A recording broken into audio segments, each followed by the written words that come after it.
ማይነኝ ልበል ምንም አላውቅም። አንድ ጊዜ ተረጋጋ። አንደኛ መረጋጋትን እስኪ ገንዘብ ማድረግ በጣም ትልቅነት ነው። ነገራችን ላይ ያንተን ጥያቄ አልቀበልም ብሎ ያለ ሰው የለም። የገባኸው አንድም እኮ ትጠይቃለህ። ከነዚህ ከሁለቱ አይወጣም እና ከመጠየቅ በፊት ግን ያንተን እምነት ማወቅ መቻል አለብን። ዝም ብሎ ማንም መቶ አይ በእምነቴ ስለማፍርበት አላወራም። የማያሳፍር እምነት ከያዝክ ግን እምነትህን ግልጽ አድርገህ ነው ወደ ውይይት የምትገባው። ጎበዝ እንዳታወራ። ቆይ አንዴ አዳምጥ። እንዳታወራ። የትኛውም ሰው ወደ ውይይት ከመግባቱና ከየትኛውም ሰው ጋር ውይይት ከመጀመሩ በፊት ራሱን ግልጽ ማድረግ አለበት። ራሱን ግልጽ ሳያደርግ የትኛውም ሰው ማለት ነው ከማንም ሰው ጋር በምንም አይነት መንገድ መወያየትም ሆነ ማውራትም አይችልም።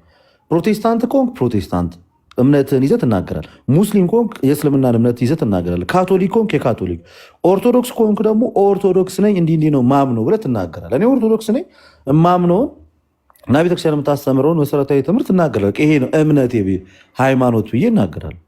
ስለዚህ አንተ እነዛ ስትናገር ዝም ብለህ የሰውን ጊዜ ከምታባክን እኔ ማምነው እንዲህ ቤተ እምነቴ ይሄ ነው ብለህ ተናገር።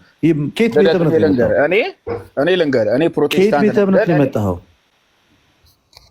ለምንድን ነው ግን አንተ ትንሽ ማታዳምጠኝ? በእናትህ ከየት ቤተ እምነት ነው የመጣኸው? የሚቀድመውን ነገር እየጠየኩህ ነው። እየነገርኩህ እኮ ነው። እኔ ቃለ ሕይወት ቤተክርስቲያን ነኝ፣ ግን እኔ በእምነቴ ጠንካራ አይደለሁም፣ ግን ላውቅ እፈልጋለሁ። እየጠየኩህ ነው እያልኩ ነው። ብዙም አላውቅም እኮ ቀላል እኮ ነው። ጥሩ ቃለ ሕይወት ነኝ ያልክ አይደለ? በጣም ጥሩ። በቃ አንተ አሁን ፕሮቴስታንት ነህ፣ ከቃለ ሕይወት ነው የመጣው። አለቀ። ይሲ ስለዚህ ወደ ውይይቱ ትገባለህ ማለት ነው። እምነትን ሃይማኖቴን እምነቴን ልወክል አልችልም፣ ግን አሁን ጥያቄ ተወክላለህ ያለ ሰው የለም። እንዴት ነው የምታደርገው? ለምንድን ነው why don't you accept my question? አንተ ለምን አትቀበለኝ? አልቀበልም አላልኩህም። እኔ እናንተ የምናወራው አማርኛ ነው መሰለኝ አይደል? ሁለታችንም ወይስ እኔ ለአንተ ማወራው ነገር አይገባህም? ከታች ኮመንት ላይ ያላችሁት ቤተሰብ ይገባችኋል እያወራሁት ያለሁት ነገር። መጀመሪያ ምንም አይነት ውይይትና ሀሳብ ከመስጠት በፊት ምን እንደምታምን እምነትህን ትናገራለህ። እምነትህን ትናገራለህ ማለት የአንተን ሙሉ ቸርች ትወክላለህ ማለት አይደለም። ማን አለህ እንደዛ? ስለዚህ የጠየቅኩ ነው የመጀመሪያው ቀላል ጥያቄ፣ ከየት ቤተ እምነት ነው የመጣኸው? እንደዚህ ነገር ያለው አይደል? አሁን እኔ ጥያቄን ላቀው ከየት ቤተ እምነት ነኛል። ስለዚህ በቅዱስ ቁርባን ይዛለ ይሰጣል ብለህ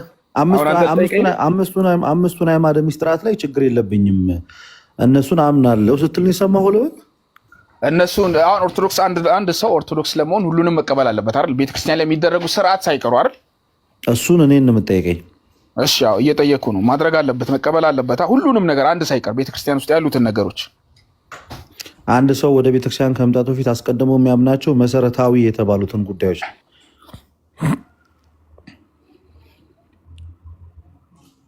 ኦኬ። ሌሎቹን ማለት እንደዚህ ሌሎቹ ጥያቄ ያነሱበት ነገሮች ውስጡ ላይ ካሉ እነዛን ባይቀበል ኦርቶዶክስ መሆን ይችላል? አንድ በአንድ እንጠያየቃለን። እሱን መሰረታዊ ነገሮችን አንተ አስቀድመህ መጀመሪያ ትቀበላለህ? ንገረኝ፣ መሰረታዊ ነገሮችን ንገረኝ አንተ ላዳምጥ። በጣም ጥሩ። የሥላሴ ትምህርት፣ የነገረ ክርስቶስ ትምህርት፣ የቅዱስ ጥምቀት ወይም የሚስጥረ ጥምቀት ትምህርት፣ የቅዱስ ቁርባን ትምህርት፣ የሚስጥረ ትንሣኤ ሙታን ትምህርት፣ ቤተክርስቲያን ውስጥ ያሉት ሰባቱ ሚስጥራትና ነገረ ቤተክርስቲያን፣ እነዚህን አንድ ሰው መሰረታዊ የመግቢያ የመጀመሪያ ትምህርቶች ናቸው። እነዚህን መቀበል ይኖርበታል። እነዚህ ጋር ከተማመነና ከተግባባ በኋላ ስርዓት ወደ ተባሉት ወደ እያንዳንዱ ጉዳዮች እንሄዳለን ማለት ነው። ተግባባን? እሺ ቀጥል። እየሰማሁ ነው ልደት። ጨረስኩኝ። ቆይ አንዴ ጨረስኩ።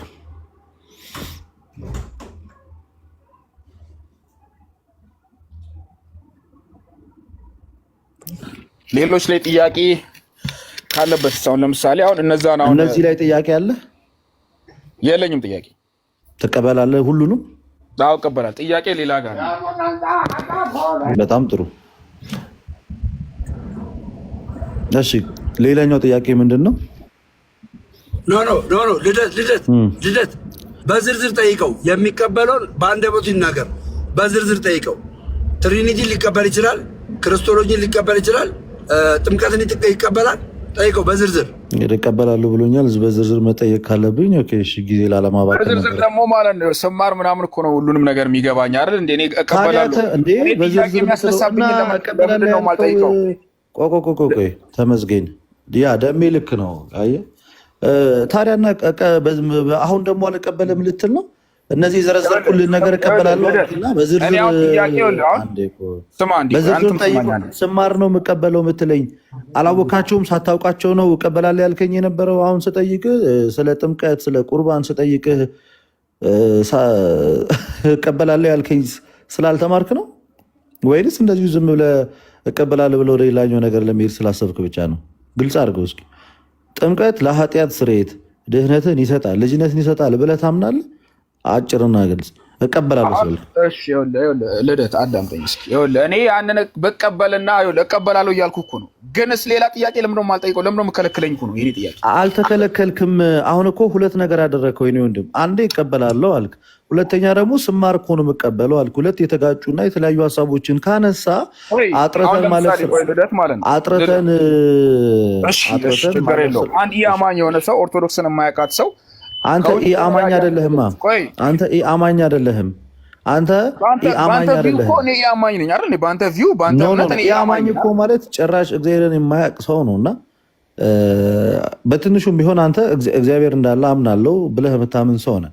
ምክንያቱም ቃለ ሕይወት እግዚአብሔር የሚባል የለም ካለች ኦኬ እሺ በዛው በአንተ ቪው እኮ ነው ማለት በአንተ አስተምሮት እኔ እንደ አማኝ አይደል? አሁን ነገሮችን ለምን ቀለል እያደረግን እንደማንሄድ እና ለምን ልታወሳስባቸው እንደፈለግ ለእኔ ግልጽ ሊሆንልኝ አልቻለም። ጠርቶ ማለፍ ስላለበት ነው። ስዘረዝር ልቀበላቸዋለሁ አልክ። ደሜ ደግሞ አይ ነው አንድ በአንደበቱ መናገር አለበት ሲል ደግሞ ሳልማር እንዴት እቀበላለሁ አልክ። ሁለት የተለያዩ ሀሳቦችን በአንድ ጊዜ ተናገርክ። በጣም በትንሽ ደቂቃ ልዩነት ውስጥ ማለት በሰከንዶች ልዩነት ውስጥ እንደውም ደቂቃ እንኳን ባልሞላ ሰዓት ላይ ጥምቀት አሁን በስላሴ ታምናለህ? ከስላሴ ልጀምርልህ። የእግዚአብሔር የአካል የግብር የስም ሶስትነት እና የመለኮት የባህሪ አንድነትን አምነት ትቀበላለህ? እንዲህ እየፈተሽኩ ልሂድ ይመስለኛል።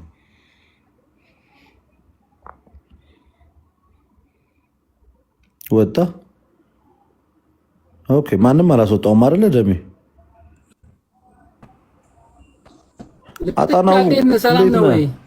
አጣናው ደህና ነህ? ሁሉ ሰላም? በጣም ነው የምወድህ እኮ በጣም ነው የምወድህ። ኧረ እግዚአብሔር ያክብርልኝ። እኔም ራሱ በጣም ነው እግዚአብሔር ይመስገን። ሁሉ ሰላም? እኔ በጣም ነው ደስ የምትሉኝ። በእናንተ ህይወታችን ብዙ ተቀይሯልኝ እና ብዙ ማናውቃቸውን ነገሮች በሙሉ እያሳወቃችሁን ስለሆነ አሁን ትንሽ እንትን እያላችሁ ነው፣ ግን ወደፊት በኃይለኛው እንደምታስተምሩን እርግጠኛ ነኝ። እግዚአብሔር ይርዳን። እናንተም በጸሎት አስቡን። ደሜ ተመለስ ወደ ቦታ። ደሜ ወደ ቦታ ተመለስ። ሂድበት ብራዘር ሂድበት። እንዴት ናችሁ? ልደት ሰላም ነህ እንዴ? ከረጅም ጊዜ በኋላ እንዴት ነህ? በላይ ሰላም ነው? እንዴት ናችሁ? ሁሉ ሰላም? እግዚአብሔር አምላክ ሁላቸውም። ደሜ መልእክት ልከብኝ ነው የመጣሁት እና ለዛ ነው። ልደትዬ የባለፈውን ጥያቄ መልስልኛ። የባለፈውን ጥያቄ ትመልስልኛለህ? የባለፈውን ጥያቄ መልስልኛ። ማርያም ሁሉን ሰምታ ተፈጽማለች። ሞዴሬተር ደሜ አልሰጠኝም እንዴ? ለእኔ ሰዎች ማስገባት አልቻልኩም።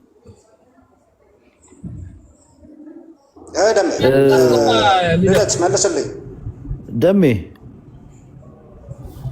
ደምረው ልደት መልስልኝ። ማርያም ሰው ሁሉን ሰምታ ተፈጽማለች የሚለው ሞዴሬተሮች ካላችሁ ሌላ ሰው አስገቡልን። እኔ ትንሽ የጥሞና ጊዜ ከሚያስፈልገው ሰው ጋር አላወራም። ምን ነው ሳታምንበት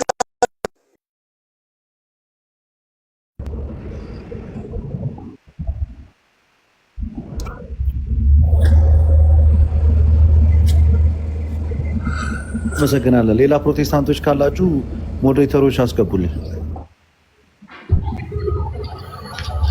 ኦኬ ራሄል ሰላም ነው? እሺ እኔ ሞዴሬተር ቢሰጠኝ አስገባ ነበር። አታ ነው ስለሌለኝ። ራሄል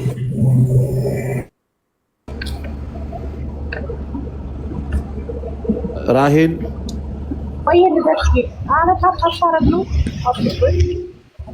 ሰላም ነው? እግዚአብሔር ይመስገን። ከየት ኦርቶዶክስ ነሽ? አዎ፣ ኧረ ታብታብ ሳረግ ነው የገባው። እሺ አስወጣኝ ልደትዬ።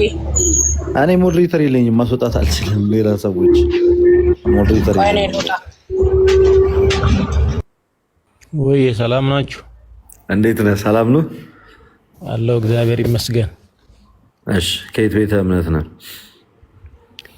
ኦርቶዶክስ ነኝ። እሺ ጥያቄ ኖሮ ነው አለኝ፣ ግን ያው ለፕሮቴስታንቶቹ ስትሉ ያው ካልተቻለ ችግር የለም። በቃ ጠይቅና ካንተ ጥያቄ በኋላ ደግሞ ወደ እነሱ እንሄዳለን።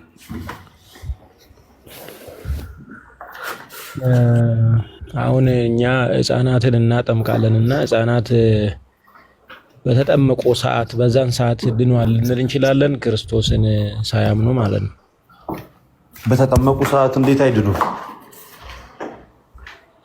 አይ ለመዳን ለምሳሌ መጽሐፍ ቅዱስ ላይ ለመዳን ክርስቶስን ማመንን ያስቀምጣል አይደለም? እንደዛ ከሆነ በጥምቀት ብቻ ድኗል እንደምንል አስመስልንም? ህፃናት አያምኑም ብለን እኛ እንናገራለን እንዴ? ማለት ህፃናት ያምናሉ ብለን ነው የምናምነው? አያምኑም ብለህ ነው አንተ የምታምነው? አይ ማመን ማለት እኮ እኔ ያልኩ ለምሳሌ አሁን በዛን ሰዓት ትምህርት አይሰጣቸውም። ሰው ካልተማረ ማመን ይችላል? መጽሐፍ ቅዱስ ያው እምነት ማለት ለምሳሌ መጽሐፍ ቅዱስ ላይ ያለውን ነው አይደለም ማመን ያለበት። አንድ ሰው ለመዳን ስለ ክርስቶስ በመጽሐፍ የተገለጠውን ያንን ነው የሚያምነውና ያንን በዛን ሰዓት እነሱ ክርስትና ስም ማን ነው ወንድማችን? ክርስትና ስም ማን ነው? ተክለወልድ። የት ቤተክርስቲያን ነው በዚህ ሰዓት ላይ ያለው? የኛ ደብር ነው፣ መድኃኔዓለም ነው። ኦኬ መጽሐፍ ቅዱስ ላይ ገና ከጅምሩ ሲጀመር መዳንን ለህፃናት ከልክሎ ሰምተው መልስ መስጠት ለሚችሉት ብቻ አይደለም የሚያስቀምጠው።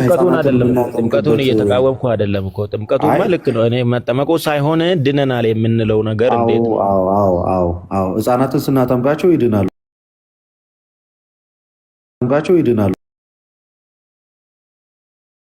ህፃናት ልጅነትን ያገኛል። ሳያምኑ ነው የሚጠመቀው የሚለው ደግሞ ራሱን የቻለ ማብራሪያ ያለው፣ ለሱ ደግሞ እኛ መልስ እንሰጥበታለን።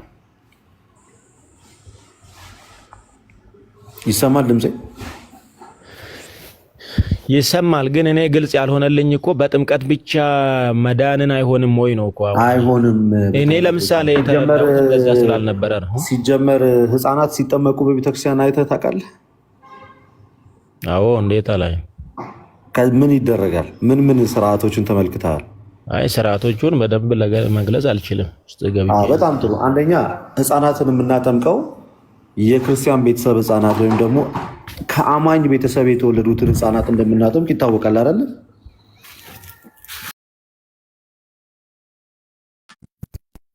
ከአማኝ ቤተሰብ የወጡትን ህፃናት እንደምናጠምቅ ይታወቃል። ለዚህም ለምሳሌ መነሻ አድርገን የምንናገረው በዚህ በሐዋርያት ሥራ ምዕራፍ 2 ከቁጥር 39 ላይ ያለው የተስፋው ቃል ለእናንተና ለልጆቻችሁ ጌታ አምላካችንም ወደ እርሱ ለሚጠራቸው በሩቅ ላሉ ሁሉ ነውና አለ። የተስፋው ቃል ለእናንተና ለማን አላቸው? ለልጆቻችሁ። ስለዚህ እናንተ የተባሉት አዋቂዎቹን አይደለ?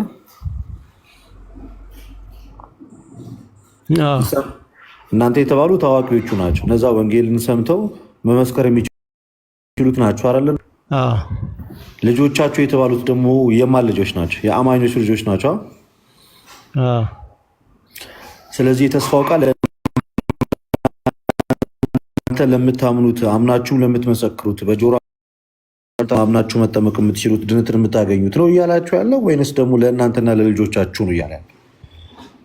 ለልጆቻችሁም ጭምር ነው እያለ ያለው አይደለ? አዎ እንደዛ ነው። ግን እነሱ ያመኑት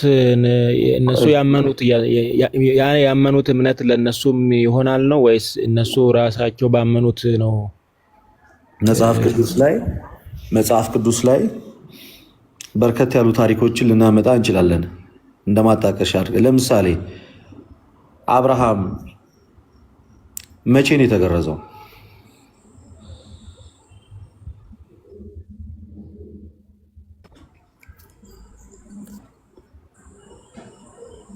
ይሰማል ወንድሜ ድምጼ?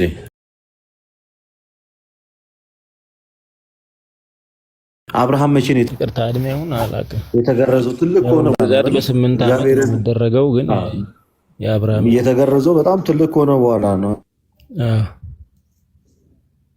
እድሜውን ግን አላውቀውም።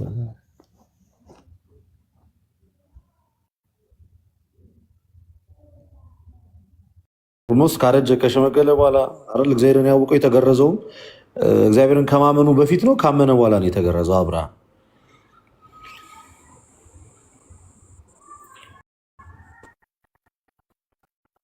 አብርሃም የተገረዘው እግዚአብሔርን ካመነ በኋላ ነው ወይንስ ከማመኑ በፊት ነው የተገረዘው?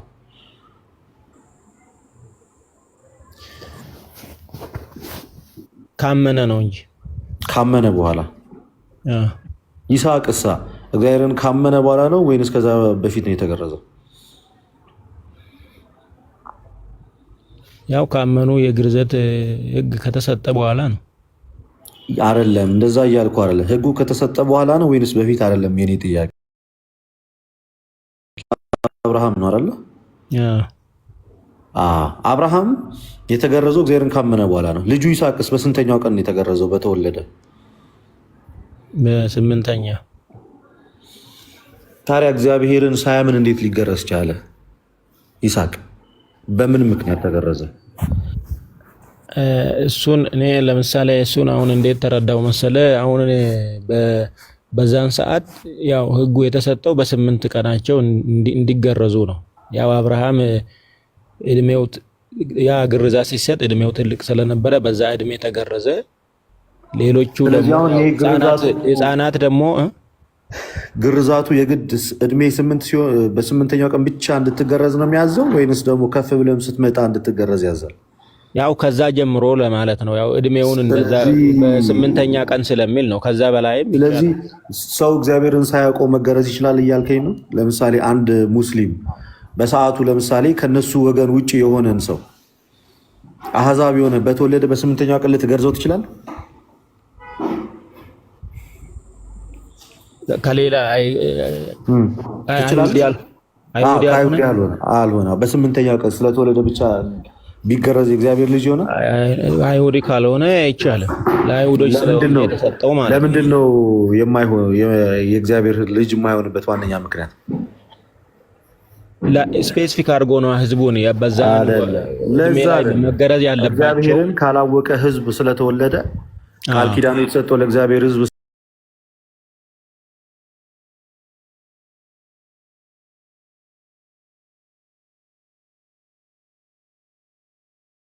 የተገረዘው በአባቱ እምነት ነው አይደል? ይስሐቅ የተገረዘው በአባቱ እምነት ነው። አባቱ እግዚአብሔርን ያገኘ በእግዚአብሔር ያመነ ካመነ በኋላ የተገረዘ። ይስሐቅ ሲገረዝ ደግሞ እግዚአብሔርን ካወቀና ካመነ የእግዚአብሔር ወዳጅ ከተባለው ከአብርሃም ስለሆነ የተወለደው በአባቱ በአብርሃም እምነት ነው የተገረዘው። አዎ ልክ ነው፣ ገብቶኛል። ግን እሱ ያ ህግ ለምሳሌ ያ ህግ እንዳጠቃላይ ለዛ ህዝብ የአብርሃም ወገን ለሆነ ህዝብ ነው አይደለም የተሰጠው። እኔ አሁን እንድትይዘው የፈለግኩት ልጁ ይስሐቅ በአብርሃም እምነት ነው የተገረዘው የሚለውን ተግባባን ወይንስ አልተግባባን? እሱ ልክ ነው። በጣም ጥሩ። በቃ ቤተክርስቲያኑን ህፃናትን የምታጠምቀው በእናትና በአባት እምነት ነው። እንደዛም ብቻ አድርጋ ብቻ አይደለም የምትተወው።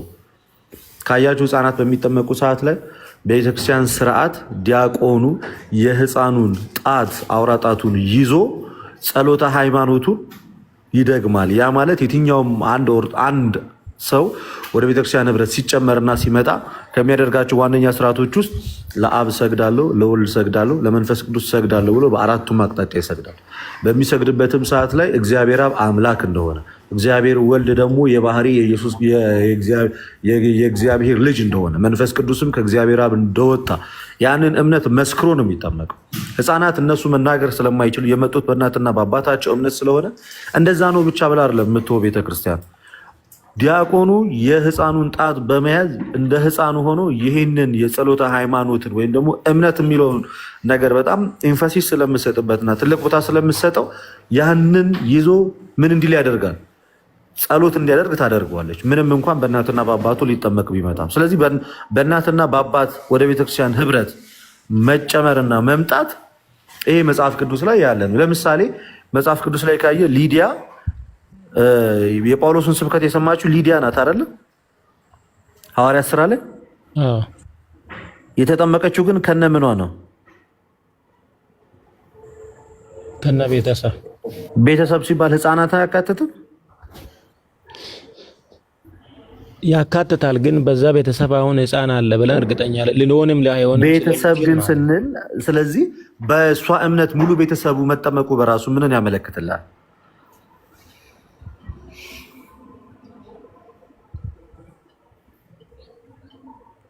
ያመነችው ሊዲያ ናት። የተጠመቀው ግን ሙሉ ቤተሰቧ ነው። የቆርኔሌዎስን ታሪክ ተመልከት። ያመነው ቆርኔሌዎስ ነው። የተጠመቀው ግን ከነምኑ ነው? ከነምኑ የተጠመቀው ከነ ቤተሰቡ ነው። ስለዚህ ቤተሰብ ውስጥ አማኝ ካለ በዛ ባመነው እናትና አባት ህፃናትን ማጥመቅ መጽሐፍ ቅዱስ የሚቃወመው ጉዳይ አይደለም። ስንመለክ መጽሐፍ ቅዱስ በራሱ ምን የሚል ነው? መጽሐፍ ቅዱስ በራሱ ምን የሚል ነው? የሚደግፈው ሀሳብ ነው። ለዛ ቤተክርስቲያን ህፃናትን ማጥመቋ እሱ ልክ ነው። እኔ እኮ ልደት ምን መሰለህ፣ እኔ እንትኑን እየተቃወምኩ አይደለም። አሁን ህፃናት ማጥመቁን አይደለም። እኔ ለምሳሌ በፊት ከተረዳሁት መረዳት አንጻር አሁን አንድ ሰው ጥምቀት ስለተጠመቀ አንድ ህፃን በዛ ቦታ ላይ ዳነ ከተባለ ክርስቶስን ሳያምን በፊት ለምሳሌ እኛ አሁን በልጅነታችን እኔ ለምሳሌ በ40 ቀኔ ተጠምቄያለሁ። ያው ቤተሰቤ ነው ያስጠመቀኝ። በወንጌል ውስጥ የተገለጠውን የመዳንን ያንን እውነት እኔ ለምሳሌ አላመንኩም፣ ግን ተጠምቄያለሁ። በዛ ቤተክርስቲያን ውስጥ እየተማርኩ አድጌያለሁ። ይህንን እውነት መረዳት ስችል ደግሞ የመዳንን ትምህርት ስለሰማሁኝ ክርስቶስን ማወቅ በቻልኩ ጊዜ አምኛለሁ፣ ድኛለሁ። ድጋሚ ተጠመቅታ? እኔ አሁን ጥምቀት ሁለተኛ አያስፈልገኝም። ለምንድን ነው ድጋሚ ሁለተኛ ጥምቀት ያላስፈለገ? በቃ ተጠምቄያለሁ በልጅነቴ። ምክንያቱም በልጅነት ስለተጠመቅ። በልጅነት ስለዚህ ለአንተ አስቀድሞ የተፈጸመልህ ጥምቀቱ ከምን ቤተሰብ ስለተወለድክ ነው? ካመነ ቤተሰብ ነው። በጣም ጥሩ። ህፃናትም ካመነ ቤተሰብ ስለሚወለዱ ምን ይላል? የአማኝ ልጅ አማኝ ነው የሚሆነው እኮ። ተግባባን? ከአማኝ ቤተሰብ የተወለደ ልጅ አማኝ ነው የሚሆነው። ምንም ይሄ የሚያከራክር ነገር የለውም። ከማያምን ቤተሰብ የተወለደን ግን በህፃንነቱ ልታጠምቀው በጭራሽ አትችልም። እንደዛም ብላም ቤተክርስቲያንም አታስተምርም እኮ። እኔ አሁን ምን መሰለ ግልጽ ያልሆነልኝ ማለት ነው፣ ስለተጠመቀ ብቻ ዳነ ከተባለ ክርስቶስን ሳያውቅ በፊት ስለተጠመቀ ብቻ ዳነ የሚለው ነገር ትንሽ እኔ በፊት ይህ ልጅ ያላመነ አይደለም፣ የእናትና የአባቱን እምነት በመወለድ የተቀበለ ነው። ከሚያምን ቤተሰብ የተወለደ ስለሆነ አማኒ አይደለም ነው እኮ እያልኩ ነው ያለሁት። ማሟላት ያለበትን መስፈርት ያሟላ ነው እኮ ነው እያልኩ ያለሁት። ይሄ እኮ በቤተክርስቲያን ታሪክ ውስጥም እኮ ሲመሰክርለት የመጣ እውነት እኮ ነው። ህፃናት ለራሳቸው መናገር ባይችሉ ቤተሰቦቻቸው ለእነሱ ይናገሩላቸው ይላል። ህፃናት ስለራሳቸው መናገር ባይችሉ ቤተሰቦቻቸው ስለነሱ ይናገሩላቸው። ለምን? ቤተሰቦቻቸው አማኝ ስለሆኑ። ህፃናት እኮ ጥምቀት ብቻ የተፈጸመላቸው እኮ አይደል፣ እምነትንም ከቤተሰቦቻቸው ያገኙ ናቸው እኮ ከአማኝ ልጅ እንደመወለዳቸው። ስለዚህ አንተ የምትለው ነገር ከነሱ ጋር አይሆንም ነው የምልህ። ለምሳሌ አሁን እነሱ ያልከኛለው የቤተሰቡ እምነት ለነሱ ይሆናል። ሳያምኑ ነው የተጠመቁት ማለት አንችልም። የቤተሰቡ እምነት ለነሱ ተቆጥሯል ነው። ኤግዛክትሊ። ባጭሩ በእናትና በአባታቸው እምነት የልጅነትን ጥምቀት ይፈጽማሉ እያልኩ ነው። ኦፍኮርስ ለምሳሌ ይህ ምን እንደማለት መሰለህ፣ አንድ ህፃን ልጅ ቢታመምና ወደ ሆስፒታል ብትወስደው ስለ ህመሙ የሚናገረው ማን ነው? ቤተሰብ ነው። ለምን ልጁ አይናገርም? ያው መናገር ስለማይችል። ግን ቤተሰቡ ህመሙን ሲናገር ትክክለኛውን ህመም ነው የሚናገረው ቤተሰብ። አዎ። ከዛ በኋላ ያንን መድኃኒት ዶክተሩም በቤተሰቦቹ እምነት አይደለ ልጁን የሚያክመው። ከዛ ልጁ ይድናል። ይሄ ልጅ ታዲያ መድኃኒት ብቻ ነው የወሰደው ወይንስ ህመሙም ተነግሮለታል? ህመሙ ተነግሮለታል። በቃ ልክ እንደዛው ህፃናትም በእናትና በአባታቸው እምነታቸው ይገለጣል። ከዛ ደግሞ በክርስቶስ ኢየሱስ ስም ይጠመቃሉ፣ ጌታ ኢየሱስን ይለብሳሉ፣ ወደ ቤተክርስቲያን ንብረት ይጨመራሉ፣ ዳግም ውለትን ያገኛሉ። ፔሬድ። ይህን ያህል ቀላል ነው፣ ውስብስብ አይደለም። በጣም ካልጠመምን በስተቀር ነገሩን ለመረዳት አይ መጥመም ሳይሆን እኔ አሁን እንደዛ አታስበኝና አሁን ግን ግልጽ ነው የነገርኩ ነገር ከነ ማስረጃን ያስቀመጥኩ ለምሳሌ እያስቀመጥኩ ግን በመጽሐፍ ቅዱስ ለምሳሌ አሁን በአዲስ ኪዳን ውስጥ አሁን አንድ ሰው ለምሳሌ እኔን እንደዛ ብሎ ቢጠይቀኝ ላስረዳ የሚችልበት ጥቅስ አለ። በተለይ ሌላው ግልጽ ነው፣ ሌላ ገብቶኛል። የቤተሰቡ እምነት ለልዩ እንደሚቆጠር ማለት ነው። በአብርሃም በኩል ያለውን ልትነግራቸው ትችላለህ። አብርሃም ነው ያመነው፣ ግን የተገረዘው አምኖ ነው አብርሃም። ልጁ ይስሐቅ ግን የተገረዘው በአባቱ እምነት እንደሆነ ግልጽ ነው። ሐዋርያት ሥራ 2:39 ላይ የሊዲያ ታሪክ፣ የቆርኔሌዎስ ታሪክ፣ እንደገና ደግሞ ማቴዎስ ወንጌል ምዕራፍ 28 ቁጥር 19 ያለው ለምሳሌ ፕሮቴስታንቱ ብዙ ጊዜ የህፃናትን ጥምቀት ሲቃወሙ መጀመሪያ የሚቀድመው ማመን ነው ስለሚሉ ነው አይደለ? እንደዛም ሲሉ ደግሞ እንደ ማስረጃነት አድርገው የሚጠቀሱት የመጽሐፍ ቅዱስ ጥቅስ ደግሞ በዚህ በማርቆስ ወንጌል ምዕራፍ 16 ከቁጥር 16 ላይ ያለው ነው። ምን ይላል እሱ ክፍል ላይ? ያመነ የተጠመቀ ይድናል፣ ስለዚህ እምነት ይቀድማል ይላል። ኦኬ፣ የቀደመው እምነት ነው በሚለው ከሆነ የምትከራከሩን ጥምቀት የቀደመበት ቦታን ደግሞ ልናሳያችሁ እንችላለን። ኦብቪየስሊ ምንም እኮ ከባድ አይደለም። እናንተ በምትሄዱበት እኮ አርጊመንት የእናንተን አርጊመንት ማፍረስ ይቻላል። በጣም ሲምፕል ነው። ማቴዎስ ወንጌል ምዕራፍ 28 ቁጥር 19 እስከ 20 እግዚአብሔር ቃል እንዲህ ይላል፣ ሂዱና አለ እንግዲህ ሂዱና አሕዛብን ሁሉ በአብ በወልድ በመንፈስ ቅዱስ እያሳመናችሁ አይልም፣ በአብ በወልድ በመንፈስ ቅዱስ እያጠመቃችኋቸው ያዘዝኳችሁን እንዲጠብቁ እያስተማራችኋቸው ይላል። አስቀድሞ ጥምቀት የሚለውን ቃል አምጥቶ ይናገራል እዚህ ክፍል ላይ። አሁን ይህንን ይዘን ታዲያ እኛ የግድ ጥምቀት ነው የሚቀድመው እምነት በኋላ ነው የሚመጣው እንድንል ያደርገናል? አያደርገንም። ሲጀመር እንደዚህ አይነት ፋላሲ አይሰራም። የህፃናትን ጥምቀት የሚቃወም የመጽሐፍ ቅዱስ ጥቅስም አላየንም። ህፃናት በመጠመቃቸው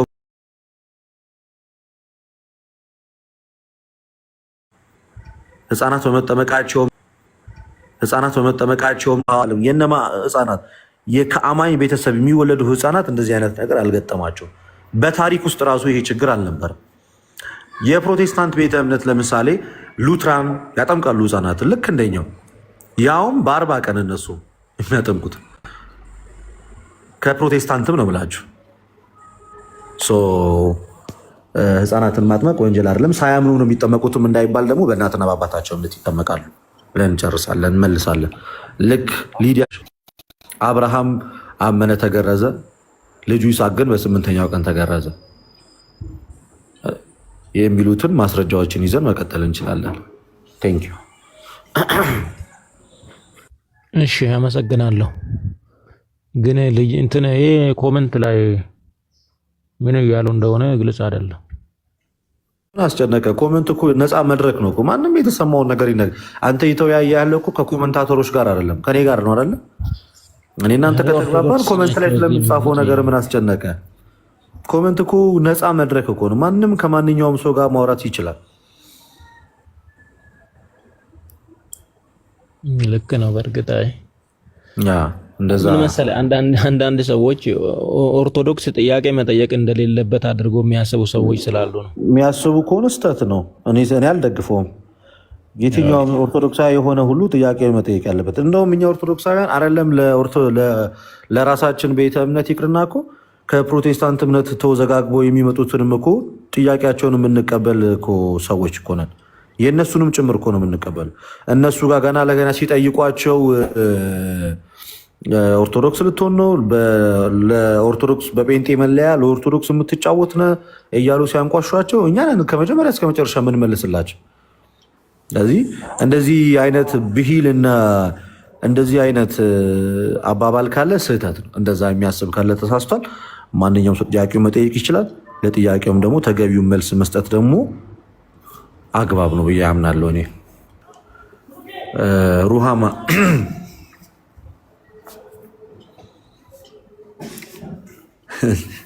ዝምታ ሰፈነ ይሰማል። ሰላም ነው።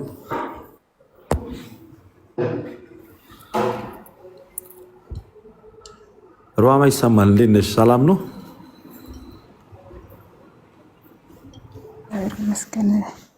እንዴት ናለት? ሁላችሁም ሰላም አለው? እግዚአብሔር ይመስገን አለው። እግዚአብሔር ይመስገን። እሺ ክርስቲያን ነሽ አይደል? ኦርቶዶክሳዊ ክርስቲያን ነሽ?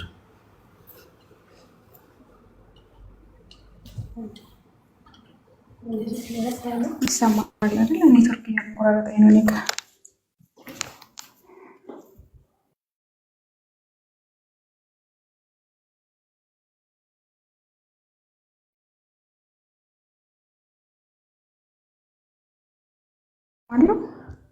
መጥቻለሁ። እሺ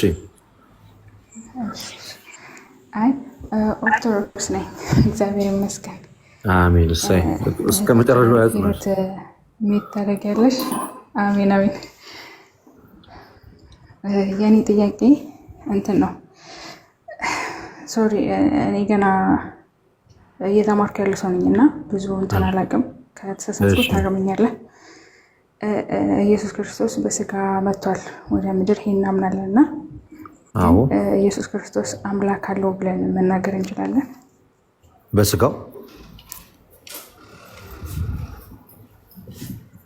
እስቲ አስረዳኝ። ያው በስጋው ነው የሚሆነው። ከቅድመ ዓለም በፊት አብ አባቱ ነው ብለን እናምናለን። ግን አይ በኮመንት አይ በውስጥ አንዳንድ መልእክቶች አይቼ ነው ባንቺ አይደለም። እሺ የሳቁት ይቅርታ። በቃ አይለማ። እሺ ጠይቀሻል፣ ጨርሰሻል ጥያቄውን? ልሂድ ወደ ማብራሪያው። እሺ አንድ ቀይ ይቅርታ። እሺ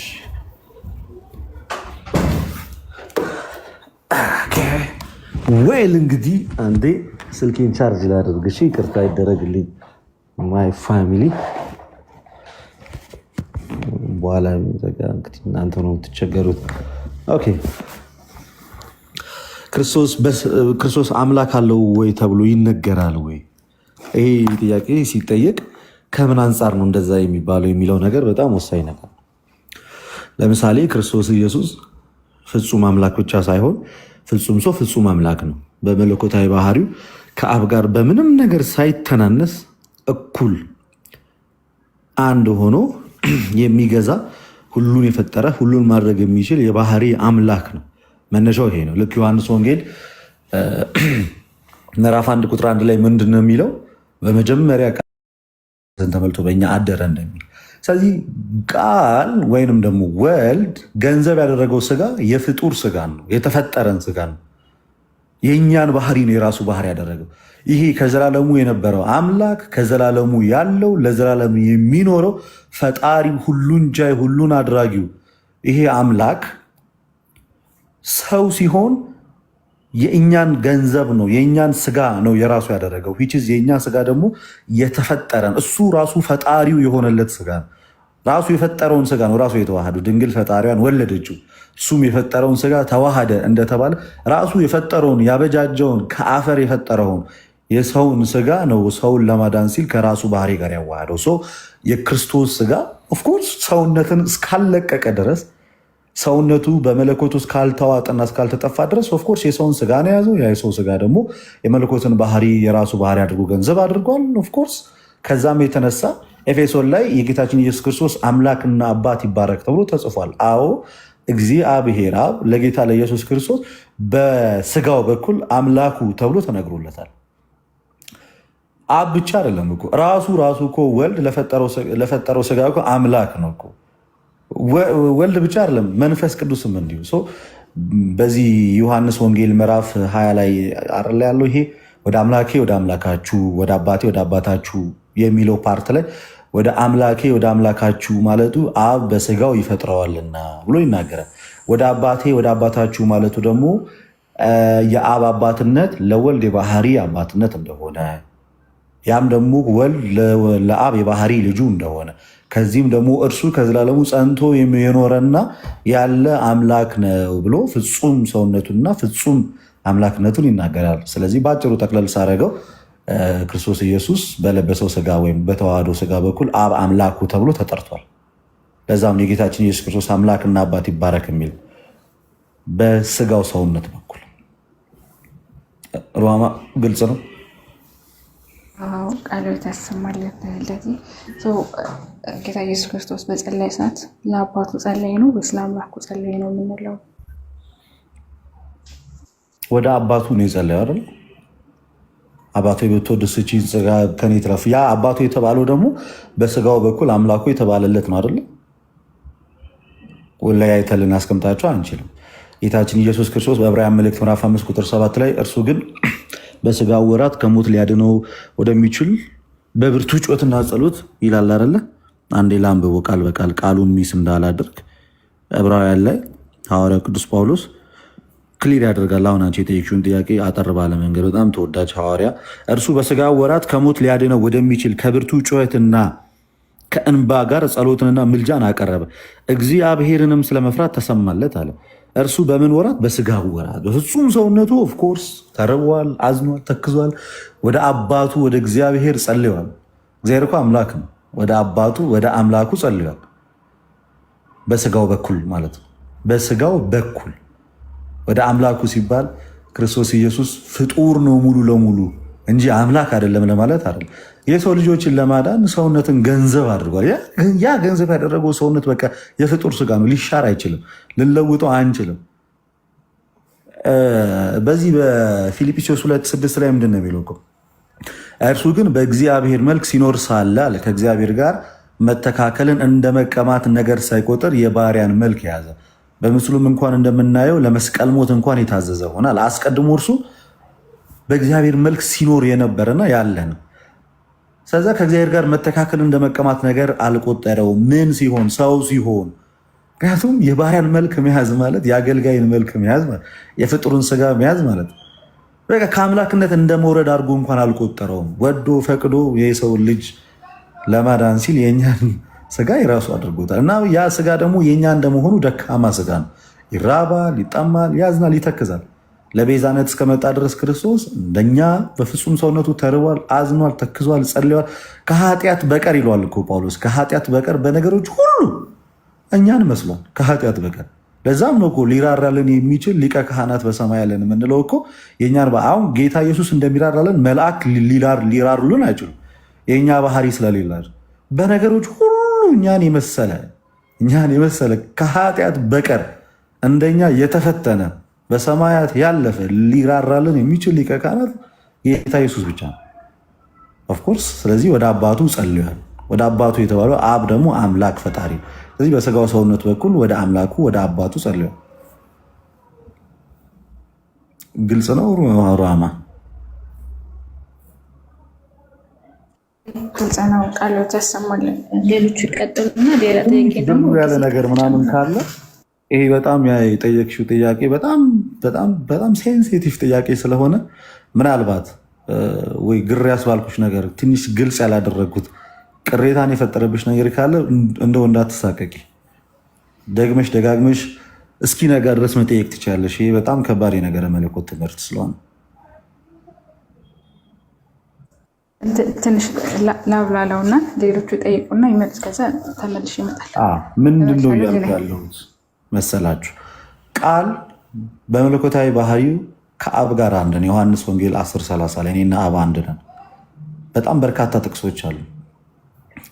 አብና ወልድ አንድ እንደሆኑ፣ በአምላክነት አንድ እንደሆኑ፣ ቃል ፈጣሪ እንደሆነ፣ አምላክ እንደሆነ፣ ሁሉን ቻይ እንደሆነ፣ የባህሪ አምላክ እንደሆነ፣ ፈጣሪ ጌታ እንደሆነ ይሄ ግልጽ ነው በመጽሐፍ ቅዱስ።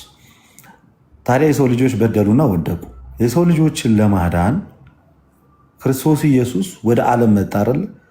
እግዚአብሔር ዓለሙን ሁሉ ወዷልና አይደል የሚለው የሚወደውን አንድያ ልጁን እስኪሰጥ ድረስ እንደተባለ ዓለምን ለማዳን እግዚአብሔር አንድያ ልጁን የሰጠ አንድያ ልጁ እና ያ አንድያ ልጁ ደግሞ የተወለደው ከእናታችን ከንጽሕተ ንጹሐን ከቅድስተ ቅዱሳን ከድንግል ማርያም ነው። እና የእመቤታችን ስጋ ደግሞ የፍጡር ስጋ ነው፣ የፈጣሪ ስጋ አይደለም። ከፈጣሪ ጋር የተዋሃደ ስጋ ነው። ከፈጣሪ ጋር የተዋሃደ ስጋ። ሌላ ግን መርሳት የሌለብን ነገር ምን መሰላችሁ?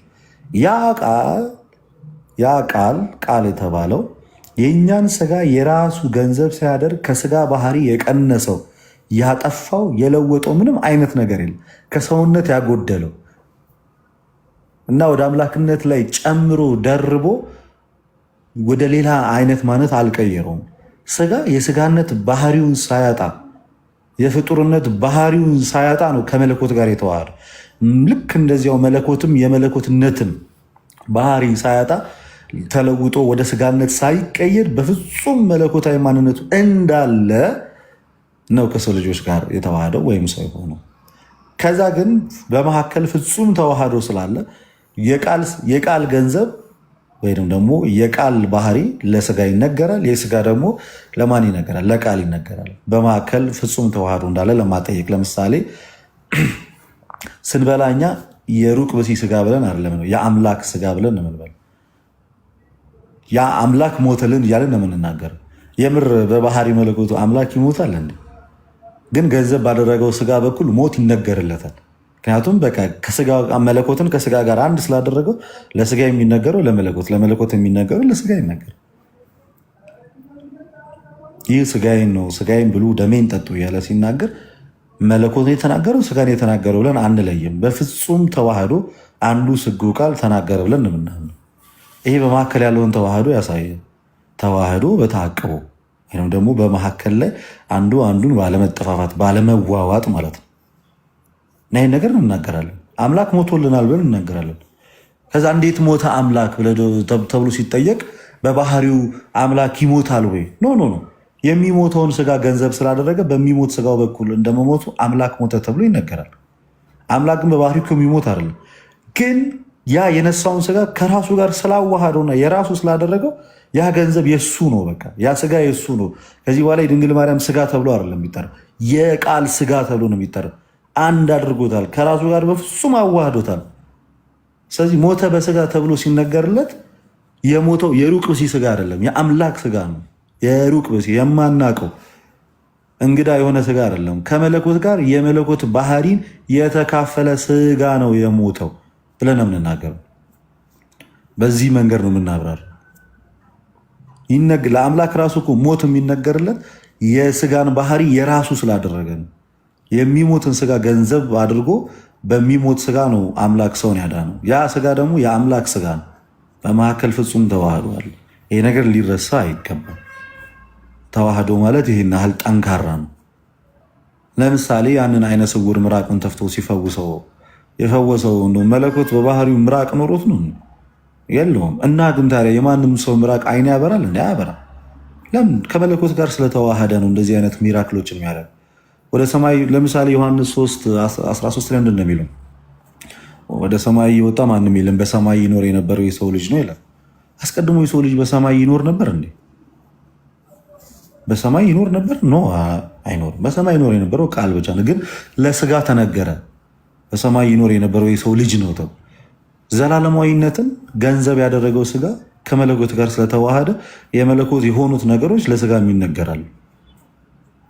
ይህን ያህል የተዋሃዶ ትምህርት ጠንካራና እጅግ መሰረታዊ ነው ለማለት ነው። ወደ ሌሎቹ ሰዎች መሄድ ይቻላል። ልደት፣ እኔ ጥያቄ አይደለም አንተን ፈልጌ ነው እና ሰላም ክርስቶስ ይብዛላችሁ። እንዴት ናችሁ? ልደቱ ምን መሰለክ፣ በቀደም ስክሪንሻት ያደረኩት ቁጥርም አካውንቱም ስልክ ቁጥርም ስም ልደቱ አይደለም። እሺ ልደት ስም ልደቱ ነው። እሺ ቀጥል። እና በውስጥ ልጽፍልህ ብዬ እንትን ዝግ ነው እና እንትን ስልኬ ተበላሸብኝ እና ሙሉ ጠፋብኝ እንዳለ። ይኸው ፎሎ መልሼልሻለሁ፣ አካውንት ቁጥሩን አስቀምጥልሻለሁ። እሺ ጽፍልሻለሁ። ሲቆላመጥ ልደቱ አይደለም ልደት ነው የሚሆነው። ፖለቲካው ስለከትኝ ነው። ካልጠፋ ማቆላመጥ አሁን ልደቱ ትሉኛላችሁ።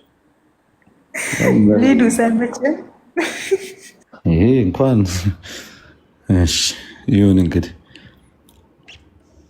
ማለት ይደብራችኋል ልደት ብትሉኝ። እሺ ደሜ ልደትዬ በጣም ነው የማመሰግነው በእውነት። አዳማ ገባው ከአዲስ አበባ አንተ እስከዚህ ያደረግ የምርና